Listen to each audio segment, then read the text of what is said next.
suffer the living to pass.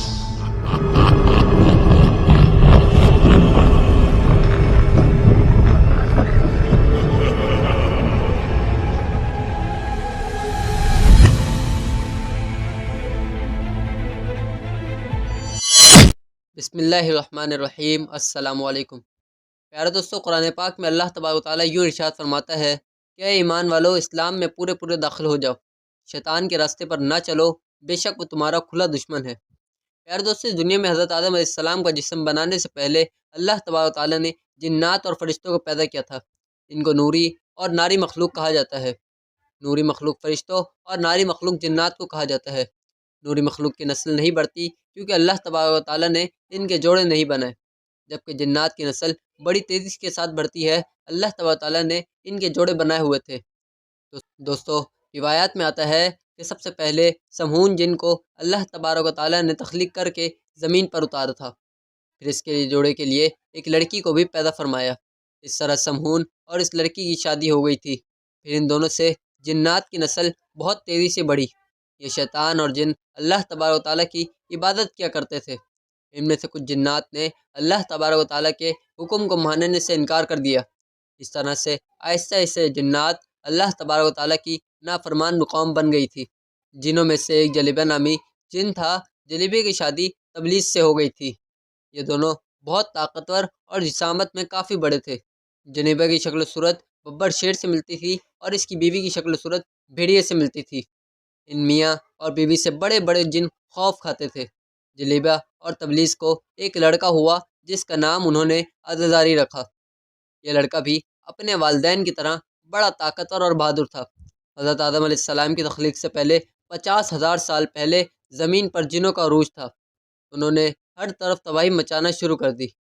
اللہ تبارک و تعالیٰ نے اپنے فرشتوں کو حکم فرمایا کہ زمین پر جاؤ اور ناری مخلوق کو میرا حکم دو، اگر وہ نہ مانے تو ان سے جنگ کرو۔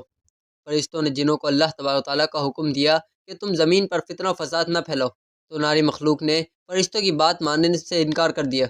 فرشتوں نے اللہ تبارک و تعالیٰ کے حکم کی تعمیل کی۔ اس طرح نوری اور ناری مخلوق کے درمیان بہت بڑی جنگ ہو گئی۔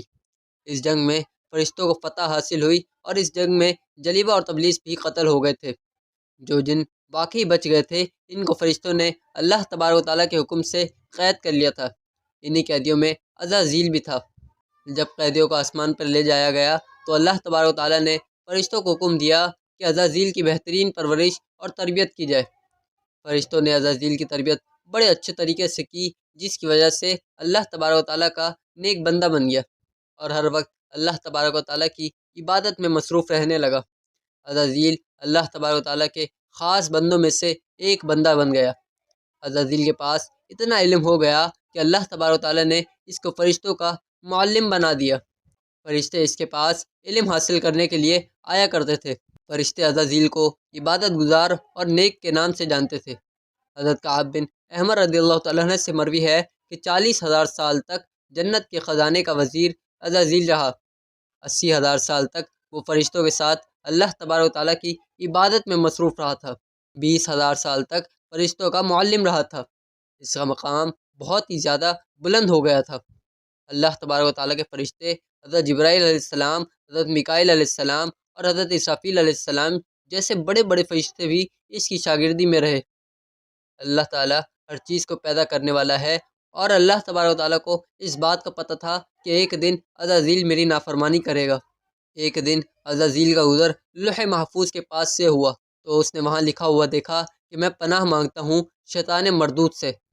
اس عبارت کو پڑھنے کے بعد عزازیل 2000 سال تک روتا رہا اور اس بات کو سوچتا رہا کہ یہ شیطان مردود کون ہے۔ ایک دن اس نے اللہ تبارک و تعالیٰ کی عبادت میں پیش ہو کر اللہ تبارک و تعالیٰ سے عرض کی کہ یا اللہ، یہ شیطان مردود کون ہے؟ اللہ تبارک و تعالیٰ نے ارشاد فرمایا کہ میں نے اپنے ایک بندے کو بڑی نعمتوں سے نوازا ہے۔